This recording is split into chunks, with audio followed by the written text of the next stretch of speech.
Hey, what's up, everybody? BDF44 coming at you with another video. All right, so I'm dropping rapid videos at 4 in the morning like it's 4 in the afternoon. I don't care. This is what we're doing. We got some stuff to talk about in regards to the LA Clippers because we just got some very good news on Kawhi Leonard. Kawhi Leonard is expected to return at some point before the season's end. His knee rehab has gone exceptionally well, and that was just announced. It changes everything, man. You talk about Kyrie Irving and Kawhi Leonard coming back. That might be the NBA Finals right there. I'm not even going to BS anybody. I didn't love the Clippers coming into the season for the sole reason that they didn't have their full spectrum of players. That was the main thing why I wasn't rolling with the Clippers as a contender. They just don't have everybody. If you don't have Paul George and Kawhi Leonard, it's over. The end. However, they still have the best coach in basketball, Ty Lue. And if they're getting Kawhi back, they definitely have an opportunity at being a good contending Western Conference team, especially in a weaker Western Conference. Now, granted, Golden State, Phoenix Suns, still at the top. Everybody expects the LA Lakers to eventually push their way up there one way or another, somehow. I'm not necessarily on that train, but it's still expected. The Lakers will be there in the end. It really is expected. However, when you bring in Kawhi Leonard, you're bringing back Paul George at some point. You already got that coach there. You got some really nice young players. They can make some moves to make themselves a little better, I think. But I love Reggie Jackson. Ever since last playoffs, I've been very high on Reggie Jackson. I like the coffee kid that they got. You know, I'm a big fan of Isaiah Hartenstein. Obviously, Zubats is there. Eric Bledsoe. I can move Eric Bledsoe if I'm the Clippers. I'm not a big believer, but he's there too. They just got a lot of little pieces, a lot of complementary pieces at this point that have had big minutes, that are used to taking on bigger roles, and like the Golden State effect, should be ready to step in and complement stars when they get back.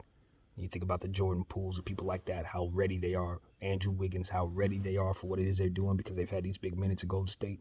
I look at the Clippers having a dynamic like that too. Most of the players that they would have in roles are playing bigger minutes than they otherwise would because of the absence of those stars. When those stars get back, those players will be used to those roles and their team will be that much stronger. The Clippers are officially a problem. If Kawhi Leonard comes back in enough time, they will definitely be one of the top 4 teams in the Western Conference. Whether it's seeding or not, they're going to be there. Because you ain't going to just run over Kawhi Leonard. The problem is, does he have enough time to get in shape? Basketball shape and get in his prime type shape, or not prime, but get tip top shape so he could kind of lead his team. And then so, what Paul George will they be getting back?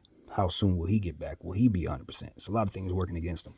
But what I'm telling you is, if they put it all together, somebody getting knocked off. I don't know if it's the Clippers. I don't know if it's the Suns. I don't know if it's Golden State. I don't know if it's us. But one of them teams that you expect to be there is probably going to have to move out the way. Because that's how real it is when you combine that type of coaching and that type of star power. As you guys know, there's only 2 teams in this league that I hate. Like, truly hate. There's a lot of teams that I've hated over the years, but it's only 2 that I hate. One of them's the Clippers, the other's the Celtics. But I don't think about that kind of stuff when I'm talking like this because I'm a GM mind. That's how I look at myself. So as it pertains to what they're doing and how they're doing it, the only thing the Clippers really needed was to get everybody back. That's all they needed. They needed Kwahi and Paul George to be ready to go. Because everything else, they have enough to make it fall into place, in my opinion. They don't need a whole lot with them 2 dudes. So the NBA is shifting. I hate to tell Phoenix and Golden State this, but the NBA is shifting, bro. The NBA that y'all ran up to the top of, that ain't the NBA you're going to have to deal with at the end. It's that simple. So a lot of these teams at the top, y'all think they're going to stay there. They're not. They're not. The Nets are back. The Lakers are coming. The Clippers are coming. And a trade is coming of some sort that's probably going to create an entirely different dynamic. I still think the Timberwolves are going to be a problem this season. They're going to be. Because they got too many different players in too many different ways coming together at once. You got Vanderbilt doing something. You got Nas doing something. You got Noel doing something. Those guys ain't supposed to be doing nothing. So the fact that they are, and they got D'Lo, and they got Anthony Edwards and Towns. I just think that they're going to be a playoff team. I do. I think the Timberwolves will make the playoffs. And if they do make the playoffs, somebody at the top does not want to see that team. They rebound too well. They got too much young star power. I'm not saying they're going to lose. They're going to beat whoever they see in the first round, but they're going to definitely take their pound of flesh off whoever they see in the first round. You book that. Minnesota will be there. So that's what I wanted to say.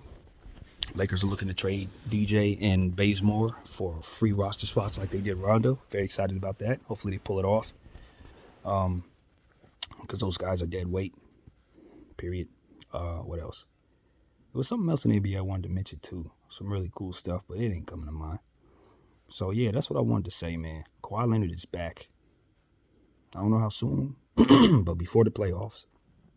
Nobody was expecting that, at least of all me. So yeah, we gotta deal with them. And that's that, man. So that's what I wanted to say. I'm not gonna say too much about that.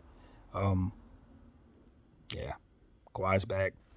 Staples Center is no longer Staples Center, so he's coming back to the Crow. And yeah, that's that, man. BDF 44. Appreciate y'all. Thank you for watching.